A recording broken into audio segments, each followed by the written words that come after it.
Assalamualaikum dan salam sejahtera. Hari ini kami daripada kumpulan Gigi Mans akan membentangkan hasil produksi video kami. Ahli kumpulan kami terdiri daripada Nur Akila Abdul Halim, Nur Azmina Izzatul Razan, Nuaira Zafira dan saya sendiri, Wan Nur Maya. Kumpulan kami telah melakukan produksi video promosi bagi butik Cotton Sisters. Tujuan kami memilih butik Cotton Sisters adalah kerana baju kurung adalah pakaian tradisional yang melambangkan budaya masyarakat Melayu. Butik Cotton Sisters adalah salah satu kedai pakaian yang memfokuskan kepada penjualan baju kurung cotton.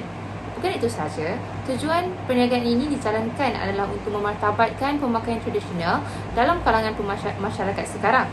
Seterusnya, saya akan serahkan kepada pembentang seterusnya untuk membentangkan proses produksi video yang telah dijalankan. Baiklah, saya akan teruskan dengan membentang praproduksi untuk penghasilan projek video promosi kami.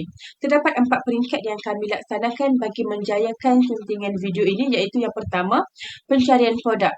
Pada peringkat ini, kami adakan mesyuarat sesama kami untuk menyelaraskan objektif, matlamat, target penonton serta produk yang kami ingin promosikan. Sebagai keputusan muktamad, kami bersetuju untuk mempromosikan produk yang boleh memberi perkhidmatan kepada masyarakat seperti Cotton Sister. Jadi butik Cotton Sister ini memfokuskan kepada penjualan pakaian baju kurung kapas dan bercorak bunga kecil. Tambahan pula, target pelanggannya adalah sangat strategik, iaitu pelajar dan juga tenaga pengajar di sini. Pada peringkat yang kedua pula, mesyuarat praproduksi. Sebelum kami mendapat keputusan untuk produk kami menghubungi beberapa kedai lain untuk melamar mereka bekerjasama untuk melaksanakan projek ini sama ada secara bersemuka atau telefon. Selepas itu kami mengadakan perbincangan sesama ahli kumpulan pada 30 Oktober 2023. Kami juga telah menetapkan papan cerita atau lebih dikenali sebagai storyboard untuk produk Cotton Sister kami sebagai persediaan perjumpaan bersama pemilik butik. Jadi, plan video tersebut turut dibincangkan seperti watak dan peranan setiap ahli kumpulan dalam video tersebut sama ada sebagai pengacara, model atau konsep video yang akan disunting. Seterusnya, pada peringkat yang ketiga pula adalah lawatan tapak, iaitu sebelum penggambaran dilakukan, kami melakukan lawatan tapak bagi memastikan kesesuaian membuat rakaman video dan membincangkan papan cerita atau storyboard bersama pemilik butik iaitu Puan Hana. Seterusnya, kami juga merakamkan perbincangan santai tersebut sebagai info tambahan yang boleh kami rujuk untuk pembikinan skrip. Tapak penggambaran sangat strategik dan sesuai untuk merakam video seperti pencahayaan dan juga latar belakang tempat penggambaran sangat menarik. Kami juga melakukan perbincangan dengan pemilik butik bagi penyediaan alatan produksi lain seperti meja, kerusi, kapet dan pakaian sebagai produk untuk diperagakan oleh model. Akhir sekali, peringkat terakhir untuk praproduksi adalah persediaan penggambaran. Sebelum tiba di tapak penggambaran iaitu di butik A&L, pasukan kami memastikan skrip telah disemak dan diluluskan oleh kedua-dua pihak bagi mengelakkan kesalahan maklumat dan sebagainya. Kami juga memastikan soalan temu bual dibincangkan, peranan dan watak setiap ahli disemak, jadual dimuktamadkan dan lokasi juga disahkan dengan pemilik butik iaitu Puan Hana. Kami juga memastikan bahawa peralatan produksi seperti kamera, tata rias dibawa dan berfungsi dengan baik. Jadi, saya rasa itu sahaja daripada saya. Saya serahkan pembentangan ini kepada pembentang seterusnya. Baiklah, seterusnya kita akan pergi kepada fasa produksi. Fasa produksi dalam penerbitan video menerangkan tentang pelaksanaan untuk merakam adegan-adegan video di lokasi dengan berpandukan papan cerita dan skrip yang telah diolah. Bagi menghasilkan video promosi butik Cotton Sisters, kami telah menggunakan ruangan luaran dan dalaman butik sebagai lokasi penggambaran. Penghasilan video promosi butik Cotton Sisters diinspirasikan daripada rancangan majalah yang diterbitkan oleh TV3 iaitu Nona. Konsep ini melibatkan beberapa individu iaitu pengacara utama, penemu bual, tetamu jemputan dan 2 orang model perempuan. Kami turut menerapkan cara penyampaian yang lebih santai dan juga casual. Berikut merupakan jadual tentatif penggambaran. Berdasarkan jadual, sesi penggambaran berlangsung selama 2 hari di butik Cotton Sisters. Beberapa peralatan produksi seperti kamera, tripod dan aplikasi paparan teknik panduan telah digunakan bagi merakam adegan-adegan video promosi. Pada 26 Disember 2023, penggambaran pertama dimulakan dengan sesi temu bual bersama wakil Coating Sisters iaitu Puan Hana. Sewaktu penggambaran dijalankan, kumpulan kami telah memuat turun aplikasi paparan telepanduan di tablet untuk memudahkan penemu bual dan wakil Coating Sisters melontarkan dialog skrip. Penggambaran seterusnya dilanjutkan pada 27 Disember 2023. Dua orang ahli kumpulan kami yang berperanan sebagai model perempuan menarungkan baju Coating Sisters dan memperagakannya di hadapan kamera. Ruang dalaman butik digunakan sebenarnya sebagai tempat runway. Setelah selesai merakam model perempuan, penggambaran diteruskan dengan rakaman akhir iaitu adegan pengacara utama bagi bahagian permulaan dan akhir video. Semasa proses penggambaran, berbagai teknik pergerakan kamera yang telah digunakan bagi menyempurnakan penghasilan video. Pergerakan kamera adalah elemen penting dalam penghasilan video kerana ia menyumbang kepada keseluruhan penceritaan visual dan juga pengalaman penonton. Kami telah menggunakan teknik panning, dolly, tilt pedestal dan juga arc sewaktu sesi penggambaran berlangsung. Pertama, panning. Panning melibatkan pergerakan mendata kamera dari kiri ke kanan ataupun sebaliknya. Pergerakan ini digunakan untuk merakam pemandangan lebar atau mengikuti aksi mendatar. Dolly pula melibatkan tindakan menggerakkan kamera secara fizikal melalui ruang. Pergerakan dolly mempunyai dua jenis iaitu dolly in dan juga dolly out. Seterusnya adalah tilt. Terdapat dua jenis pergerakan tilting iaitu tilt up dan juga tilt down. Hal ini merujuk kepada pergerakan menegak kamera sama ada ke atas ataupun ke bawah. Pedestal pula ialah pergerakan keseluruhan kamera yang dinaikkan atau diturunkan bergantung kepada subjek. Meskipun caranya kelihatan sama seperti tilt, namun pedestal berbeza dari segi penggunaan kamera. Pedestal memerlukan keseluruhan kamera untuk bergerak ke atas atau ke bawah dan bukan hanya berputar dari titik tetap. Akhir sekali ialah arc. Arc adalah gerakan kamera memutar sekitar objek dari kiri ke kanan ataupun sebaliknya. Tujuannya adalah untuk merakam keseluruhan subjek yang merangkumi sudut hadapan, belakang dan juga sisi.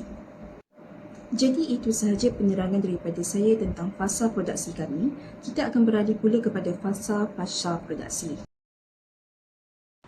Kita beralih kepada fasa yang pertama iaitu fasa pengujian.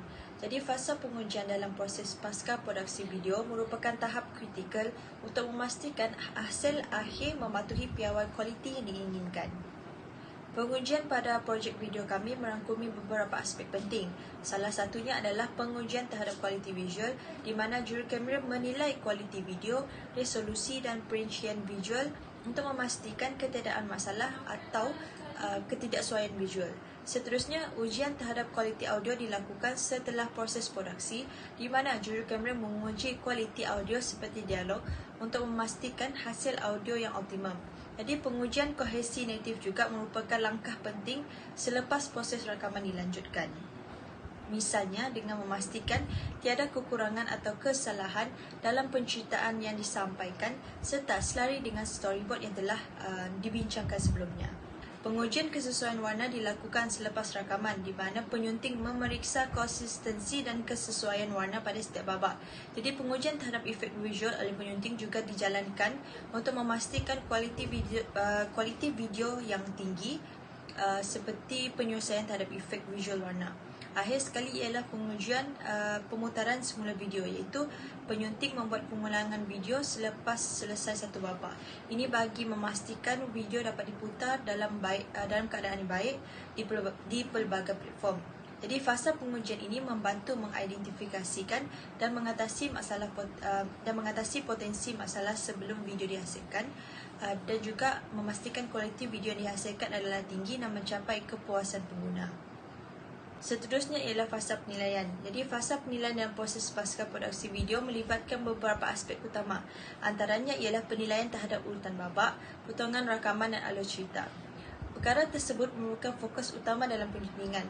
Jadi penilaian konteks penggradean warna merangkumi kesesuaian warna, kontras dan juga gaya visual secara menyeluruh. Selain daripada itu, reka bentuk bunyi juga menjadi tumpuan utama. Penilaian kualiti dan juga kesesuaian elemen audio termasuk efek suara, muzik dan dialog diutamakan bagi memastikan kejelasan dan keselarasan suara dengan elemen visual. Fokus seterusnya adalah pada efek visual iaitu penilaian terhadap keaslian dan kesesuaian dalam alur cerita. Sebagai contoh, penggunaan efek transisi yang melibatkan transisi yang kreatif antara satu babak ke babak yang lain untuk menjamin kelancaran alur cerita. Kemudian penilaian terhadap grafik, iaitu penilaian terhadap tampilan dan keterbacaan teks serta kreativiti dalam penggunaan grafik untuk memperkukuh kesan atau identiti projek. Misalnya, penggunaan grafik yang bersesuai untuk menyampaikan maklumatnya secara efektif. Yang terakhir ialah penyemakan semula terhadap aspek teknikal seperti resolusi format, kualiti video dan suara. Secara keseluruhannya, video projek yang telah dihasilkan selepas menjalani elemen-elemen penting dalam penyuntingan ini adalah dalam skop yang terbaik dan cemerlang. Kerjasama dan maklum balas antara ahli produksi memainkan peranan yang penting dalam penghasilan akhir sejajar dengan visi projek dan piawai kualiti yang diinginkan. Seterusnya, kita akan balik kepada proses penyuntingan. Terima kasih saya ucapkan kepada saudari Izzatu. Seterusnya, saya akan membentangkan proses penyuntingan video. Kami menggunakan aplikasi CapCut untuk menyunting video yang telah dirakam oleh ahli kumpulan. Langkah pertama ialah dengan membuka aplikasi dan tekan New Project untuk memulakan penyuntingan. Seterusnya, pilih semua rakaman yang diperlukan. Setelah itu, pemotongan rakaman babak yang tidak diperlukan dilakukan dengan menekan ciri Split dan Delete. Saya juga akan memasukkan efek visual. Audio rakaman perbualan akan dimasukkan supaya lebih jelas. Audio muzik juga akan dimasukkan untuk menghasilkan video yang menarik. Kami menggunakan format dan resolusi video yang terbaik. Selesai penyuntingan video akan diputarkan semula bagi memastikan tiada kesalahan dan terus memuat turun video tersebut untuk dikongsi. Apa yang saya dapat simpulkan daripada produksi yang kami jalankan di Butik Cotton Sisters ialah setiap perniagaan mestilah akan menghadapi cabaran dalam bentuk apa sekalipun. Begitu juga dengan Butik Cotton Sisters dalam mengatasi cabaran perniagaan. Antara cara untuk mengatasi cabaran perniagaan yang dilakukan oleh Butik Cotton Sisters ialah sentiasa mengemas kini dan membuat kajian tentang trend-trend terkini. Hal ini di mana Butik Cotton Sisters akan sentiasa membuat perubahan dari segi corak, jenis baju kurung yang diminati oleh penggemar baju kurung cotton. Oleh hal yang demikian, Butik Cotton Sisters tidak akan menanggung kerugian dalam menyimpan stok baju kurung bercorak yang kurang diminati pelanggan. Bukan itu sahaja, walaupun perubahan dalam perniagaan adalah penting bagi kekal relevan, sesebuah perniagaan juga perlulah mempunyai identiti perniagaan itu sendiri. Sebagai contoh, Butik Cotton Sisters adalah butik yang memfokuskan perniagaan baju kurung cotton. Hal ini membuatkan butik ini terkenal dalam kalangan pelanggan dengan menjadi antara satu-satunya butik baju kurung cotton di pasaran. Oleh itu, baju kurung berkain cotton ini adalah identiti butik cotton itu sendiri. Kita dapat lihat strategi Butik Cotton Sisters untuk mengekalkan kerelevanan dan identiti perniagaannya mampu untuk mengatasi cabaran yang dihadapi. Dengan cara ini, pakaian Butik Cotton Sisters akan kekal relevan dan tidak akan lapuk di zaman. Itu sahaja daripada kami. Sekian, terima kasih.